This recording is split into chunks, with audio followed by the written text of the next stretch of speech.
आज हम बात करेंगे BSOC सोशियोलॉजी के 132 कोड के क्वेश्चन पेपर के बारे में, जिसका अधिकतम अंक 100 मार्क्स है, जिसमें आपको 35 मार्क्स पास होने के लिए कंपलसरी लाने हैं।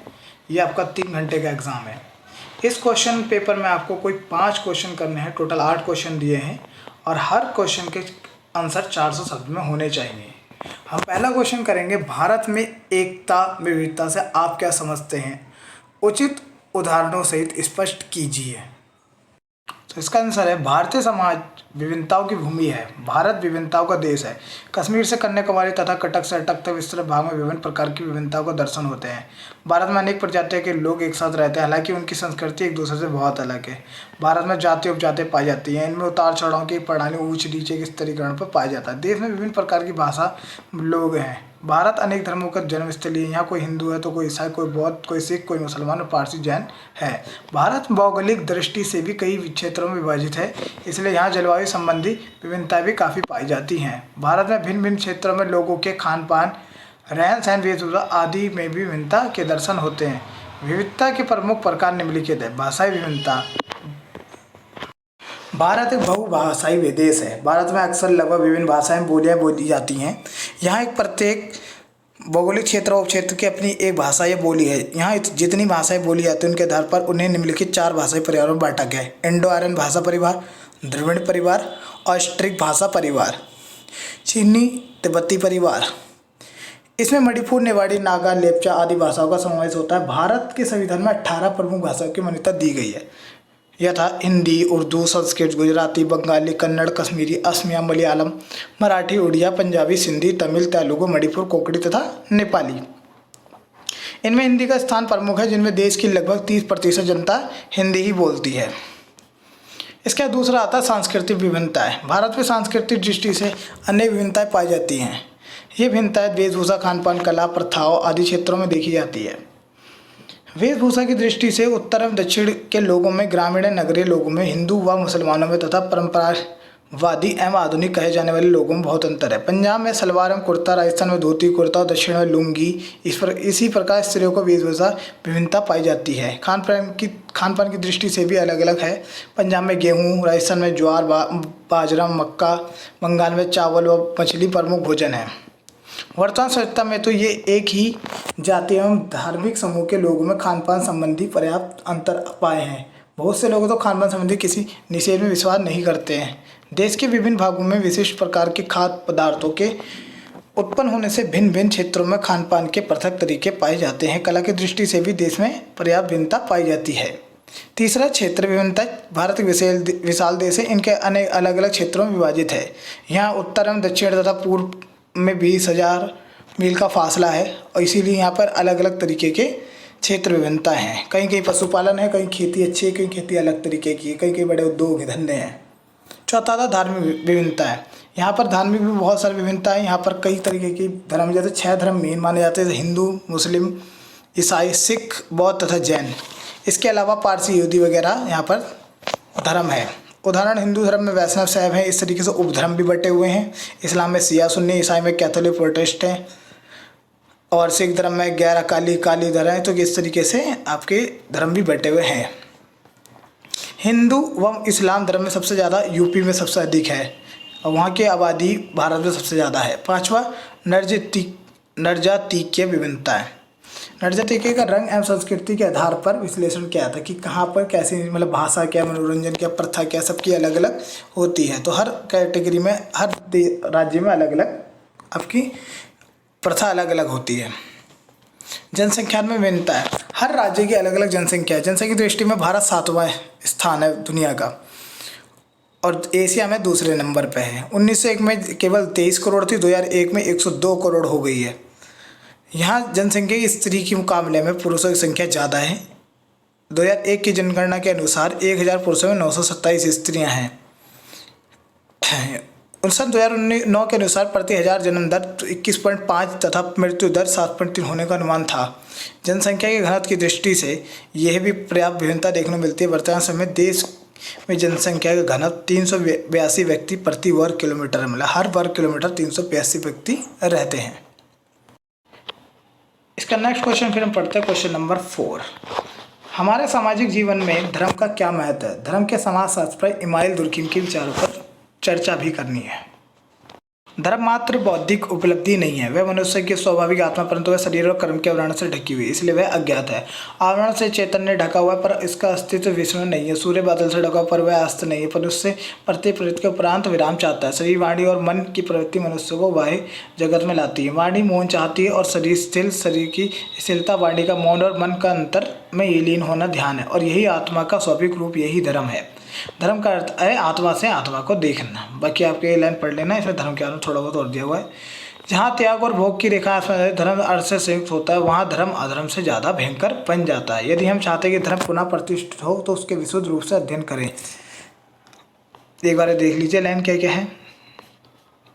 दुर्खिम ने अपने धर्म को सिद्धांत बताया कि दुर्खिम ने अपनी पुस्तक the elementary forms of religious life, जैसे हिंदी का अनुवाद है धार्मिक जीवन के प्रारंभिक स्वरूप में धर्म की उत्पत्ति सामूहिक प्रतिनिधान या सामाजिक आधार पर प्रस्तुत किया है। दुर्खिम का विश्वास है कि टायलर मेरेट और मैक्स मुलर के विचारों के अनुवाद धर्म को आत्मा माना और प्राकृतिक सत्यों के आधार पर समझना अत्यधिक भ्रमपूर्ण है। वास्तव में धर्म पूर्णतः एक सामाजिक तथा वह इस प्रकार के यह चेतना प्रतीक करता है। इसी आधार पर दुर्खिम का विचार है कि समाज ही एकमात्र मूल स्रोत है, यहाँ तक कि स्वर्ग का साम्राज्य भी एक गौरव के समाज के अतिरिक्त और कुछ नहीं है।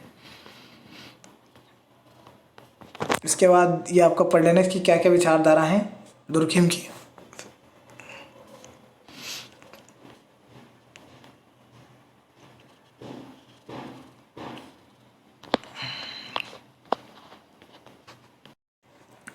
इससे अगले नेक्स्ट क्वेश्चन है 5वां, दलित कौन है? भारत में दलितों की सामाजिक परिस्थिति को बेहतर बनाने के लिए अंबेडकर ने एक सामाजिक आंदोलन की अगुवाई कैसे की? इसमें दलित और उसकी कैसे आंदोलन है उसके बारे में पूरा डिस्कस करना है। दलित एक इंग्लिश वर्ड डिप्रेस क्लास है, जिसमें मतलब जिसको सबसे नीचा समझा जाता था, दबाया समझा जाता था, छूत समझा जाता था, उसके अकॉर्डिंग दलित माना गया है। हिंदू मुस्लिम सब में से कुछ ऐसी जातियाँ हैं जिनको दलित समझा गया है। 2011 के अनुसार जनसंख्या में 16.6% अभी भी दलित हैं, लगभग 20.14 करोड़। इसमें सामाजिक आंदोलन एक प्रकार सामूहिक क्रिया है। इस आंदोलन में अंबेडकर ने दलितों को बढ़ावा दिया है, जिससे सभी लोग दलितों को बढ़ावा दें ताकि वो अच्छे ऊपर पहुंच सके, क्योंकि वो लोग भी इंसान किस तरीके से रह रहे हैं, उनकी बड़ी दिक्कत आती है। तो आंदोलन स्टार्ट करा ताकि उन लोगों में भी महान हो सके। तो महानायक बाबा साहेब अम्बेडकर ने एक आंदोलन चलाया, जिसमें सामाजिक, आर्थिक, धार्मिक विशेषता, मानवाधिकार के लिए कुछ छूट दी गई। डॉक्टर बाबा साहेब संविधान निर्माता थे, इसलिए उन्होंने देश शोषित लोगों उनके अधिकारों का संघर्ष किया और उसमें सफलता पाई। डॉक्टर बाबा साहेब जी के महाड़ सत्याग्रह या चवदार तालाब आंदोलन, नासिक का काला मराम मंदिर आंदोलन और दलित बौद्ध आंदोलन प्रसिद्ध है। विश्व के सबसे महान मानवाधिकार आंदोलनकारियों के डॉक्टर साहब अम्बेडकर शीर्ष स्थान पर है। अब नेक्स्ट क्वेश्चन हम करते हैं 6, लिंग और अलैंगिकता में अंतर स्पष्ट किए। मतलब लिंग और लैंगिकता में क्या अंतर स्पष्ट है और महिला आंदोलन की किस तरीके से प्रारंभ हुआ उसकी चर्चा करनी है।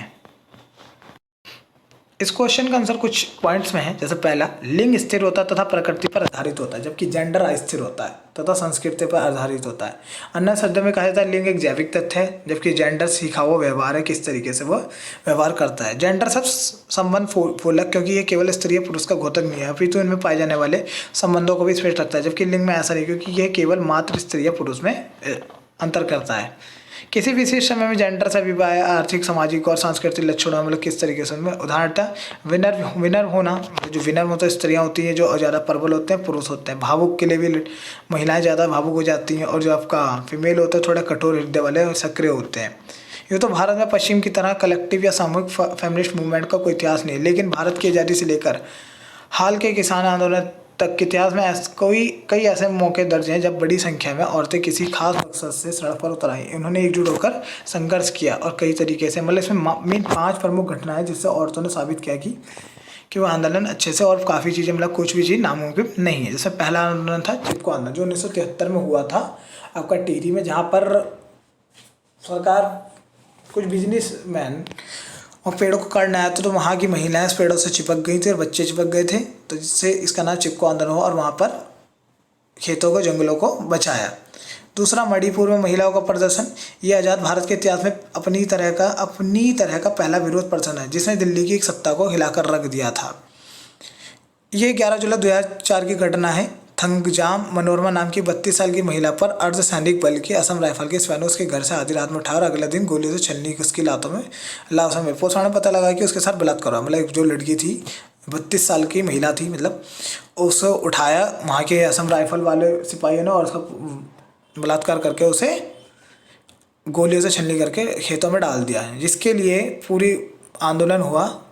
वहाँ की महिलाओं ने आंदोलन किया। तीसरा निर्भया, जिसमें एक स्टूडेंट को बस में चलते हुए कुछ 4-5 बंदों ने उसका बलात्कार किया है, जिसका काफ़ी आंदोलन हुआ। फिर आखिर में उन सबको फांसी की सज़ा हुई। नेक्स्ट आता गुलाबी गैंग। गुलाबी गैंग की कहानी तो बहुत रोचक है। उत्तर प्रदेश के बांदा जिले में संपत पाल नाम की एक महिला थी। एक बार उनके एक पड़ोसी महिला को उसकी पूरी तरह पीट रहा था। उन्होंने बीच बचाव करने की कोशिश की तो आदमी ने कहा कि निजी मामला है, आप बीच में ना बोलें। तो उस आदमी ने अपनी पत्नी को इतनी बड़ा पीटा कि वो आगबूला हो गए। उन्होंने 5 महिलाओं को इकट्ठा किया और एक दिन मौका देकर उस आदमी को खेत में पूरी तरह पीटा और उसे चेतावनी दी कि अगर आज की बार उसने अपनी पत्नी को हाथ लगाया तो उसका हाल इससे भी बुरा होगा। तो ये आपके कुछ इसके आंसर थे कि महिलाओं ने कौन कौन से अब तक आंदोलन करे। हम लास्ट क्वेश्चन करते हैं, 8वां क्वेश्चन। भारत में निरपेक्षता की संकल्पना की परिभाषा दी है। मतलब पूरा धर्मनिरपेक्षता को समझाना है। धर्मनिरपेक्षता एक जटिल तथा ज्ञात्मक अवधारणा। मतलब इसमें धर्मनिरपेक्ष मतलब कि हमारा देश धर्मनिरपेक्ष है। मतलब हम किसी भी धर्म किसी धर्म को बढ़ावा नहीं देगा, मतलब कोई किसी की सपोर्ट में नहीं जाएगा। ये हमारा धर्म कहता है। धर्मनिरपेक्ष का अर्थ है राज्य राज्य में किसी गैर धार्मिक मामले में धर्म को दूर ही रखेंगे। सरकार धर्म को दूर ही रख के भेदभाव नहीं करेगी। विरोध करना मतलब धर्म का अर्थ है किसी के धर्म का विरोध भी नहीं करना, बल्कि हर धार्मिक को हमें विश्वास और छूट आदत। धर्मनिरपेक्ष राज्य में उस व्यक्ति का भी सम्मान होता है किसी भी धर्म को नहीं मानता, मतलब किसी धर्म को ना माने वो भी धर्मनिरपेक्ष में आएगा। कुछ इसके संवैधानिक दृष्टिकोण हैं जो अनुच्छेद 25 से 28 में स्पष्ट होते हैं। इसे धर्मनिरपेक्ष को परिभाषित 42वें संशोधन में अधिनियम 1976 में करा गया था। पंथ निरपेक्ष शब्द को जोड़ा गया, जिसमें यहाँ पंथ निरपेक्ष का अर्थ है कि भारत सरकार धर्म के मामले में तटस्थ रहेगी। इसका अपना कोई धर्म पंथ नहीं होगा तथा सभी नागरिक को अपने इच्छा के अनुसार धार्मिक उपासना करने का अधिकार है कि कुछ भी करे। और सरकार ना तो किसी धार्मिक पंथ का पक्ष लेगी ना उसका विरोध करेगी। भारत का संविधान किसी धर्म विशेष से जुड़ा हुआ नहीं है। धर्म विशेष सकारात्मक पक्ष होता है, ठीक है। आपका सिंपल सा धर्मनिरपेक्ष क्या है, पूरा धर्म के बारे में कि हमारे भारत में पूरा विचारना। नकारात्मक पक्ष क्या है, भारतीय पश्चिमी धर्म को लेकर आप लोग आए थे कि वह पश्चिम से आयातित है, अर्थात उसकी जड़ें उत्पत्ति इस आयत से खोजी जाती हैं। धर्मनिरपेक्ष से धार्मिक पहचान के लिए खतरा उत्पन्न रहता है, इसीलिए भारतीय संविधान में धर्मनिरपेक्षता का आरोप लगाया था कि राज्य बहुसंख्या से प्रभावित होकर अल्पसंख्यकों के मामले में हस्तक्षेप करता है। जो अल्पसंख्यकों के मन में है, ये संख्या उत्पन्न करता है कि राज्य दृष्टिकोणों को नीति को बढ़ावा देता है। ऐसी प्रवृत्तियां ही किसी समुदाय को सांप्रदायिकता की बढ़ावा देती हैं। यह वर्ल्ड बैंक की राजनीति को बढ़ावा, मतलब जो किसी धर्म पे बात करता है तो इसका मतलब होता है वर्ल्ड बैंक की राजनीति को बढ़ावा देती हैं। भारतीय निरपेक्षता तथा पश्चिम निरपेक्षता में बीच में अंतर क्या है। पश्चिमी धर्मनिरपेक्ष जहाँ धर्म एवं राज्य बीच पर पूर्णतः संबद्ध विच्छेद पर आधारित है, वहीं भारतीय संबंध अंतर धार्मिक समानता पर आधारित है। नकारात्मक एवं अलगाववादी स्वरूप दृष्टिगोचर होता है, वहीं भारत में यह समग्र रूप से सभी धर्मों को सम्मान और संवैधानिक मान्यता पर आधारित है। भारत में हमेशा से धर्मनिरपेक्ष का मुद्दा सार्वजनिक वाद विवाद और परीक्षा में मौजूद रहता है। 1984 के दंगे में दिल्ली तथा देश के अन्य हिस्सों में लगभग 2700 से अधिक लोगों का मारा जाना। वर्ष 1900 में हजारों कश्मीरी पंडितों को मारा जाना। वर्ष 1992 से 93 के मुंबई दंगे, 2003 में गुजरात दंगे, गौ हत्या रोकने की आड़ में धार्मिक और नस्ली हमले, CAA और NRC के खिलाफ देश में भर में उत्पन्न विरोध इत्यादि, ये सभी उदाहरण हैं जिसके नागरिकों के एक समूह को बुनियादी जरूरतों से दूर रखा गया। परिणाम, भारत में धर्मनिष्ठा समय समय पर धार्मिक कट्टरवाद, उग्रवाद और तुष्टीकरण की नीति के कारण शंका विवादों घिरी रहती है। निष्कर्ष क्या निकलता है इससे? कहा जाता है कि भारतीय राज्य का धर्मनिरपेक्ष चरित्र वस्तुतः इसी वजह से बरकरार है कि वह किसी धर्म को राजधर्म के रूप में मान्यता प्रदान नहीं करता है। इस धार्मिक समानता को हासिल करने के लिए राज्य द्वारा अत्यंत परिष्कृत नीति अपनाई है। अपनी इसी नीति के चलते वह स्वयं को पश्चिम से अलग भी कर सकता है तथा जरूरत पड़ने पर उसके साथ संबंध भी स्थापित कर सकता है। भारतीय राज्य द्वारा समय समय पर धार्मिक अत्याचार का विरोध करने तथा राज्य के हित में धर्मनिरपेक्षता के महत्व को समझाने के लिए धर्म के साथ निषेधात्मक संबंध भी स्थापित किया गया है। यह दृष्टिकोण चित्तापर्थ प्रतिबंध, 3 तलाक, सबरीमाला मंदिर में महिलाओं को प्रवेश जैसी कार्यों पर में स्पष्ट रूप से झलकाता है।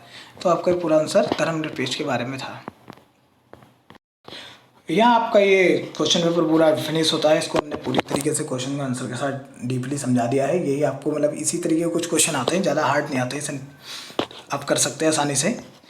बाकी और क्वेश्चन पेपर या और नॉलेज के लिए हमारे चैनल से जुड़े रहिए, सब्सक्राइब एंड शेयर करना ना भूलें।